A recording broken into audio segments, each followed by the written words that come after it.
Okay. Moving on to the next section where she's talking to Dr. Nolan. Dr. Nolan is smoking. In the 1950s, people are still smoking indoors. If you watch Mad Men, again, sorry for the reference, they're smoking straight on through the late 60s and early 70s indoors. So, from what I remember, people were still smoking in bars and restaurants in the city of Houston. Not this decade, but it definitely in the 2000s, or maybe it was the late 90s. I can't remember, so long ago. But this certainly is characteristic of it, and maybe she's doing it as a way of it's Dr. Nolan's own little stress reliever. And then, of course, they're talking about Dr. Gordon and how she didn't like the shock therapy treatment that she was getting with Dr. Gordon. And Dr. Nolan is openly critical of Dr. Gordon's course of treatment. She's saying, if it's done properly, it's like going to sleep. And Esther making the statement, if anyone does that to me again, I'll kill myself. Again, this is a threat. It has nothing to do with, following through on it. That's the level of severity that she feels against receiving electroshock therapies. And certainly, of course, she would have that negative feeling about it because of the way it was done to her before. So, and that's why this statement, it's inappropriate. And I think if anybody said it in polite society, they would certainly probably be laughed off. But in this instance, it's not necessarily a viable threat. It's just the only way Esther can put it that will convey how she feels about receiving shock therapy again. And of course, Dr. Nolan explains to her that if Esther does receive shock therapy again, it'll be different. We're going to do it well. It's going to be useful for her. And of course, the issue with the matches, she's kind of like, holding them. And I only wonder what would have happened if the matches lit, what Esther would have set fire to. And, we could have added pyromania to her list of issues, but probably not pyromania for the sake of it. I think it would be more of that testing of her boundaries and what it is that she could get away with. And certainly arson is not something to be taken lightly. So even that she's toying with the matches, this is this childlike wonder of the matches, or what she knows it should do, and then of course she's a little disappointed about what it would do, and then of course the immaturity already in her mind, the response to being asked about these matches, toy matches, she refers to them as. So and then she goes into the person in the next room who is there, and she's trying to talk to her, and the nurse comes in and sees that you're visiting Miss Norris. It's nice, and then the nurse disappears again. So, and then it's just this whole way of Esther trying to figure out Miss Norris, and she's interested in her because the way she's acting, obviously something is wrong with her, and so I think that's why Esther is so curious about her. But Esther receives this insulin injection, and she talks about getting fat. And what's interesting is that insulin is a successful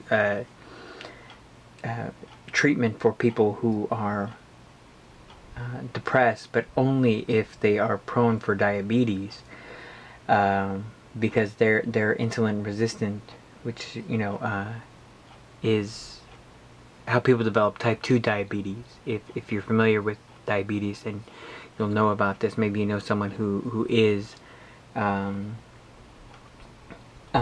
diabetic, so you'll know the degrees of it. And if you're not, then you can always familiarize yourself with it, or look it up, or add this to the way people with depression are treated. And it makes sense that Esther is receiving this treatment, because even though she herself is not diabetic, or it doesn't seem that she is, her dad was. And at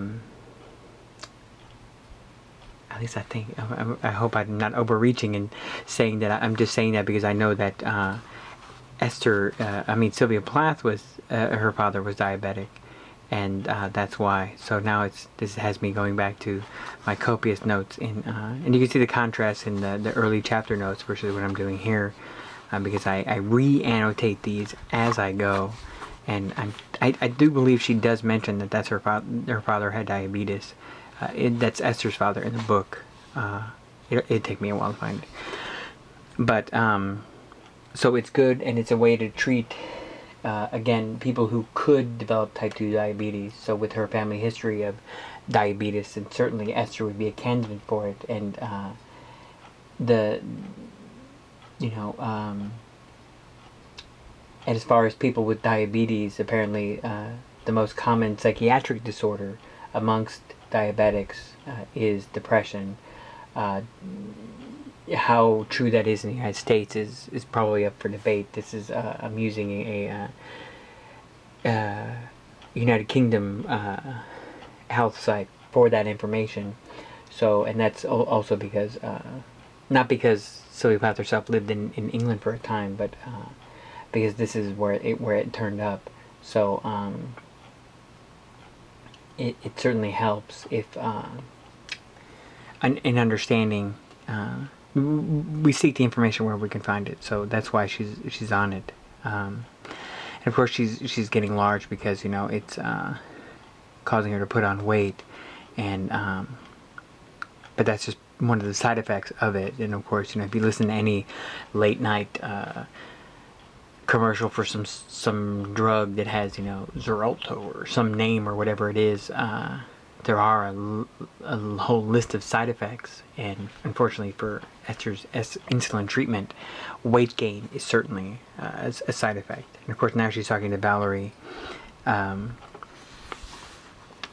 maybe this will satisfy Esther that Valerie does have something that is wrong with her. And she's saying, do you know what these scars are? She's like, no, well, I've had a lobotomy. She says, how do you feel? Fine, I'm not angry anymore. Before I was always angry. I was in my Y-Mark before. See, she's been there a long time, and she knows what's going on, and she knows what's happening with the institution and how things work. And now I'm in Kaplan. I can go to town now, or shopping, or to a movie along with the nurse. And Esther asks her, what will you do when you get out? Oh, I'm not leaving, Valerie laughs. I like it here. Lobotomy, of course, is when they go in and they remove, I want to say, the prefrontal lobe of the brain, and it used to, they drill and then they pull out the brain or pieces of the brain, and I know this, or I'm recalling this description of it from a cognitive psychology class I took, which involved an extensive study of the brain and its relation to psychiatric disorders. I'll give a shout out to my cognitive psych professor, Dr. Frank Larkey. He is not the one who graded the papers by throwing him down the stairs, if I told you that story. That was someone else. I think he's long retired. That guy, I should probably just say his name. But Frank Larkey was at the University of Houston, and he was a real nice guy. And even though I think I ended up with a B+ in his class. Anyway, so now I would think that Valerie would be even more interesting to Esther, because now she has this sign that she does in fact have something wrong with her. She's missing part of her brain. And you should know that lobotomies are not standard for treating any psychiatric disorder anymore. If you're curious what is, it's electroshock therapy. And it's better for the patient, electroshock therapy. At least that's the thinking. And I say that as someone who's never experienced it and in any way. So I'm sure people report the benefits of it, and there are side effects to that in and of itself, but certainly not to the degree that ripping out part of their brain would cause. Because there would be other neurological issues if they don't get enough of the brain out, or if they nick a different part of the brain. So, sorry, a lot of that's from that cognitive psych class. So, anyhow, and she's talking about moving, and she's only going to the front of the house. You know, she's going to a sunnier room, she says. And of course she's looking at Miss Norris, the woman who'd sat in the dining hall for so long. She never does much. And Esther again is thinking about how interacting with or standing alongside or even encouraging Miss Norris would benefit her. And of course it doesn't work out that way. Miss Norris being moved to Weimar, and of course the nurse tells her, and from Valerie and from the nurse you get a sense of where you go. If you're doing well, you're in Kaplan, which is where they are, or at least Esther is. If you're in Weimar, you need more personalized care, more specific care, probably more intrusive as far as how they're going to treat you. When I say intrusive, the lobotomy would have been done in Weimar, for instance, and now that Valerie herself is better, she has moved up to Kaplan. So we get a sense of that from this interaction with the nurse. And of course the nurse also telling her that someone she knows is coming, and of course Esther is kind of put off by it. She's just not sure, because somebody she knows, it could mean anything. It could be any number of visitors. Maybe she thinks that Esther will be encouraged by hearing that she's going to get a visit from her mom, and certainly that's not the case, because A, it's not her mom, and two, that's not what it certainly wouldn't be encouraging to Esther. If anything, I'm sure she would dread it. And the more she does receive treatment from Dr. Nolan, Esther does come to terms with a lot of her mother issues. So then this woman is excited to see her, this person who has arrived at the institution. Esther, she sounded out of breath, as if she had been running a long distance and only just come to a halt. "How nice to see you. They told me you were here." "Joan?" I said tentatively. Then, "Joan!" in confusion and disbelief. Joan beamed, revealing her large, gleaming, unmistakable teeth. "It's really me.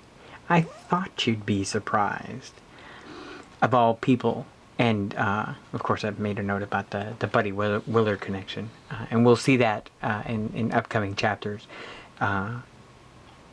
distressingly so, even. But we've still got another, I believe it's another 40 or so pages of the book to go to, so that's another couple of days that we'll still be talking about the book, beyond today's discussion and addressing of the book.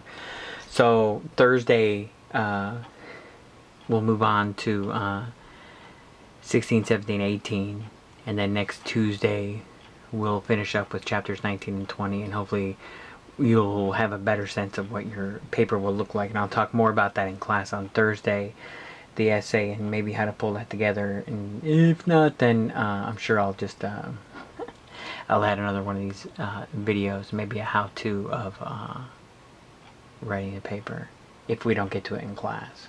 But this was a lot of fun for me, and probably not for you, but that's how these things go. So take care, and we'll see you next time.